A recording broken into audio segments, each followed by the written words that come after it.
My best friend kicked me out of her wedding over a tattoo, so I canceled her $5,000 trip at TSA. I was sitting in a heavy leather chair, the steady, rhythmic buzz of a rotary tattoo machine vibrating deep into the muscle of my left forearm, when my phone screen violently lit up with a FaceTime request. The caller ID flashed a name I had actively despised for exactly 48 hours, but I swiped to accept anyway. The video connected to reveal the chaotic, echoing interior of the Miami International Airport TSA security checkpoint. My former childhood best friend, Britney, was staring into her front-facing camera, her face completely contorted in a mask of absolute, unadulterated panic. A uniformed federal security agent was standing directly behind her, holding a digital scanner and a boarding pass that was currently flashing a harsh, unavoidable crimson red on the terminal monitor. Britney had spent the last 10 months meticulously planning a wedding that she could not afford, weaponizing our 2 decades of friendship to turn me into her personal, high-limit ATM. I work as a high-level technical architect for an international logistics firm. My entire career is built on structuring enterprise-grade databases, managing catastrophic server failures, and ensuring that multi-million-dollar supply chains do not collapse overnight. I am incredibly good at my job, and because of that, I am compensated very well. Britney, on the other hand, was currently between jobs. She had quit her position as a junior social media manager 6 months prior because the agency's strict posting schedule stifled her creative aura. She essentially spent her days curating Pinterest boards, hyperfixating on a bridal aesthetic she called Victorian Secret Garden, and demanding absolute, unquestioning loyalty from her bridal party. The nightmare truly began when she announced her dream bachelorette trip. We weren't just going to a local winery. Britney demanded a 4-day, fully immersive, ultra-luxury blowout in Miami during the absolute peak of spring break. She wanted a private yacht charter, VIP tables at neon-drenched nightclubs, and a massive, oceanfront architectural masterpiece to serve as our base of operations. The budget broke down to roughly $5,000 per person. The other 4 bridesmaids were a mix of underpaid kindergarten teachers and graduate students. The group chat went completely silent for 3 days after she dropped the itinerary. Nobody could afford to finance her delusion. "Lilith, you have to save this for me," Britney had pleaded over the phone 2 months ago, her voice trembling with manufactured tears. "You're my maid of honor. You're the only one with a titanium corporate card. Just put the big stuff on your Amex, and everyone will pay you back in installments. This is my one special moment. Please don't let my dream die because of a stupid budget." I felt a tight, uncomfortable knot form in the pit of my stomach, but I looked at a framed photo of us from high school sitting on my desk. I caved. I am a technical architect. I solve problems. So, I solved her financial crisis. I logged into my accounts and authorized the charges. I paid $1,500 for our 2 first-class, round-trip flights because she refused to sit in the main cabin, claiming the recycled air would cause her to break out before the wedding. I then dropped an agonizing $8,000 on a sprawling, multi-level luxury Airbnb situated directly on South Beach. I put the entire reservation under my name, tying it directly to my primary credit profile. For 2 months, I was the hero. I was the golden maid of honor. Then came the betrayal. 2 days ago, I had a scheduled appointment with a world-renowned ink artist. I had been on his waiting list for 3 years to get a custom, high-detail cyberpunk-themed sleeve tattooed down my left arm. It was a massive piece, intricate circuitry, neon blue shading, and biomechanical metallic plating that wove naturally into my skin. It was deeply personal, representing my entire career and passion for technology. I sat in the chair for 9 hours for the first major session. When we took a break, my arm wrapped in clear protective film and weeping plasma, I took a quick mirror selfie and posted the progress shot to my Instagram story. Within 4 minutes, my phone began to vibrate with the intensity of a localized earthquake. "What the absolute hell is on your arm?" Britney texted, the message popping up in stark white letters across my lock screen. "It's the cyberpunk sleeve I've been telling you about for 3 years. I typed back, smiling through the exhaustion of the session. "First shading pass is done. It looks incredible." My phone immediately rang. I answered it, expecting her to at least feign interest. "You are completely out of your mind," she screamed, her voice shrill and entirely devoid of affection. "Are you seriously doing this right now? My wedding is in 6 weeks, Lilith. We are wearing sleeveless, blush pink velvet gowns. My entire aesthetic is Victorian Secret Garden. garden, and you just permanently branded yourself with a visual virus. I felt the heat rising in my neck and my vision went blurry with rage. I gripped my phone so tightly the plastic case audibly groaned. A visual virus? Britney, it's my body. I've been on this waiting list since before you even met your fiancé. I am not going to pause my entire life and cancel a non-refundable $3,000 tattoo appointment for a dress I am going to wear for exactly 6 hours. You are ruining my photos, she shrieked, the sound physically grating against my eardrum. You are going to look like a dirty, infected cyborg standing next to my floral archway. I cannot have you in my bridal party looking like a walking computer glitch. You are out. You are completely out of the wedding. Do not even bother showing up at the airport on Wednesday. I sat perfectly still in the sterile, brightly lit parlor, the heavy smell of green soap and antiseptic burning my nostrils. 20 years of friendship, completely eradicated in a 30-second phone call over an aesthetic disagreement. Fine, I whispered, my voice dropping to a dangerously low, hollow register. If I'm out of the wedding, I am out of the Bachelorette trip. I will cancel the flights and the Airbnb right now. That's when the real bombshell dropped. Oh, no you don't, she hissed, her tone shifting from hysterical bride to calculating extortionist. You already promised that trip to me. You already put the flights and the house on your card. The other girls have already bought their club outfits. Since you've already paid for my seat and the house, I'm keeping the reservations. Consider it your emotional damages gift to me for deliberately ruining my wedding photos with your disgusting ink. If you cancel that house, I will tell everyone in our hometown that you are a jealous, spiteful psychopath who tried to sabotage my happiness. She hung up the phone. I slowly lowered the device from my ear, staring at the black screen. She wasn't just kicking me out, she was actively trying to steal a $10,000 luxury vacation that I had financed, while simultaneously holding my reputation hostage. She assumed I was a passive, submissive wallet who would just absorb the financial blow out of sheer guilt. She severely underestimated what a high-level technical architect does when they are challenged on their own digital territory. I didn't scream. I didn't throw my phone. I simply opened my mobile browser and initiated a terrifyingly precise, multi-tiered protocol of absolute destruction. Britney thought she had me trapped because she had already checked in her luggage via the airline's mobile app, assuming that once the boarding pass was generated, the flight was locked. But she didn't understand the underlying architecture of the booking. I hadn't just used Expedia. I had booked our trip through my company's elite corporate travel portal, a high-end global distribution system that interfaces directly with the airline's mainframe. Because I was the organizing admin of the booking, and because I held top-tier corporate status, I had access to a highly restrictive, 15-minute emergency recall window that standard civilian users do not possess. Even better, the tickets were booked as a companion fare. They were legally tethered to my primary account. I logged into the corporate portal, bypassing the standard two-factor authentication with my physical security key. I located our itinerary. I didn't just cancel the booking. I executed a primary passenger withdrawal. The moment I deleted my own ticket from the system, the airline's automated security matrix recognized a catastrophic compliance failure. The companion fare rules dictate that the secondary passenger cannot board the aircraft if the primary account holder is not physically present. The system instantly and violently flagged Britney's ticket as an invalid boarding credential due to a security mismatch. Her barcode was digitally incinerated, but I wasn't finished. I still had an $8,000 beachfront mansion to deal with. I opened the Airbnb application and pulled up the messaging thread with the property host. The host was a strict, highly rated superhost who had a terrifyingly long list of rules specifically prohibiting parties, noise violations, and unregistered guests. I didn't cancel the reservation. Canceling would trigger a standard refund protocol, which would give Britney time to realize what happened and potentially rebook a cheaper hotel. Instead, I weaponized the host's paranoia. I typed a highly professional, deeply concerning message. Hello, I am the primary account holder for the reservation starting this Wednesday. Unfortunately, my wallet and identification were stolen, and I am unable to travel. However, I have just been informed that a group of 5 women, led by an unauthorized individual named Britney, are planning to travel to Miami and attempt to access your property using my booking credentials. They are arriving for an aggressive spring break bachelorette party. Because I am not present to assume liability for any catastrophic property damage they may cause, I am formally requesting that you lock down the digital access codes and deny them entry. The host replied in less than 2 minutes. The response was a frantic, terrified horrified paragraph thanking me profusely for the warning. He immediately voided the smart lock pin codes on the front door. Furthermore, because he was terrified of a house-wrecking situation, he proactively reported Britney's full name to the platform's trust and safety team as a severe security risk, effectively blacklisting her identity from the entire Airbnb ecosystem. The trap was fully armed, completely invisible, and waiting to detonate. Which brings us directly back to exactly 8:15 a.m. this morning, Wednesday, March 18, 2026.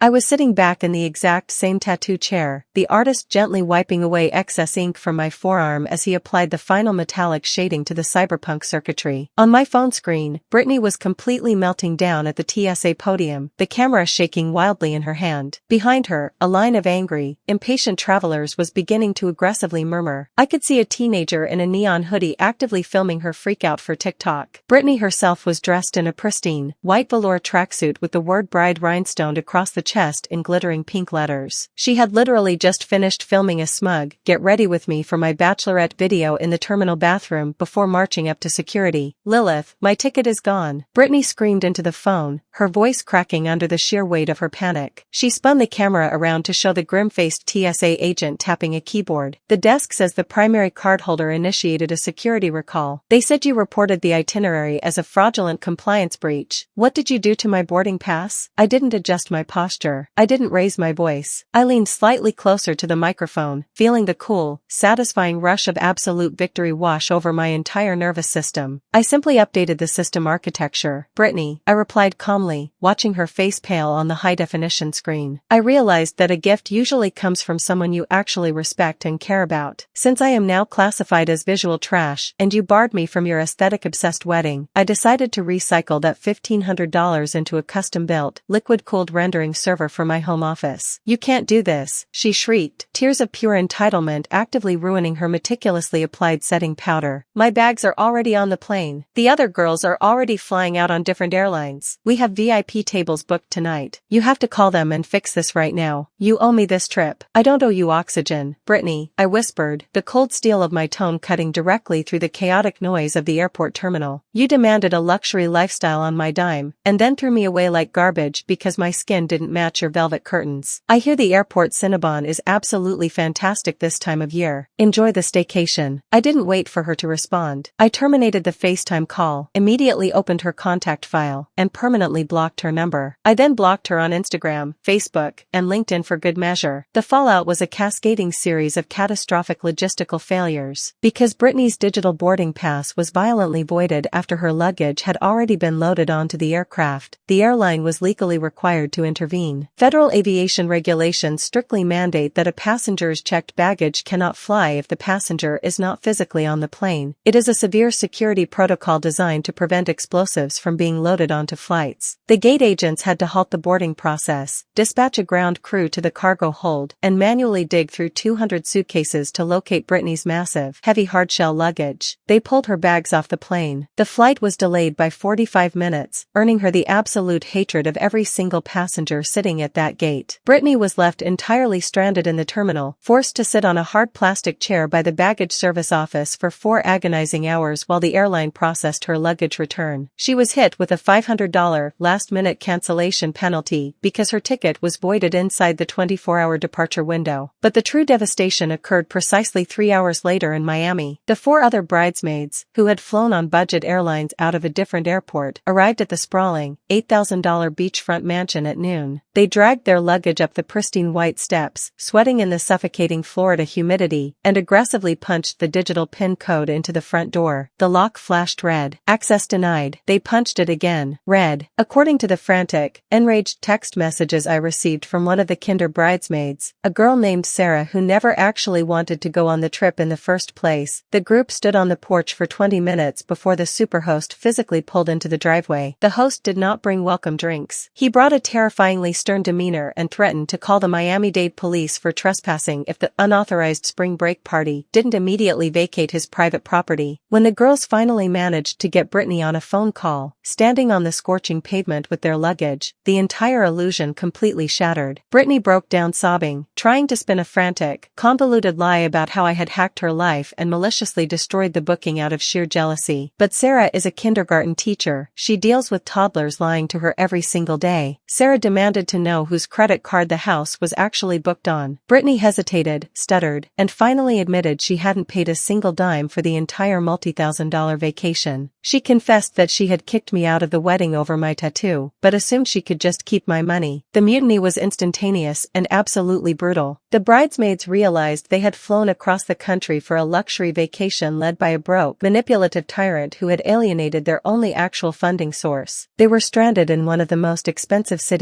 in America during peak tourist season, with no house, no VIP tables, and a bride who was currently sitting in a food court thousands of miles away. 3 of the bridesmaids quit the bridal party directly on that phone call. They didn't just quit, they verbally eviscerated her. They told Britney she was a narcissistic parasite who cared more about her Instagram aesthetic than the people who had supported her. They hung up the phone, pulled what little money they had, and booked a cheap, 2-star motel near the airport just so they had a place to sleep before booking emergency flights home the next day. As of this afternoon, Britney's Victorian Secret Garden wedding is rapidly collapsing into an unmitigated disaster. She has no maid of honor. She has lost 75% of her bridal party. She has a $500 airline penalty actively degrading her credit score. Her own mother called me 2 hours ago, attempting to play peacemaker, but the moment I sent her the screenshots of Britney calling me a visual virus and demanding my money as emotional damages, even her mother went dead silent and awkwardly ended the call. I am currently sitting at my desk, my custom-built rendering server silently humming beside my workstation. My left arm is carefully wrapped in a protective, medical-grade healing film. The cyberpunk sleeve looks absolutely incredible, the neon blue ink practically glowing against my skin under the studio lights. Am I the monster here for stranding her at airport security and intentionally triggering a total collapse of her dream bachelorette trip, or did she get exactly what she deserved for treating my friendship and my bank account like disposable trash?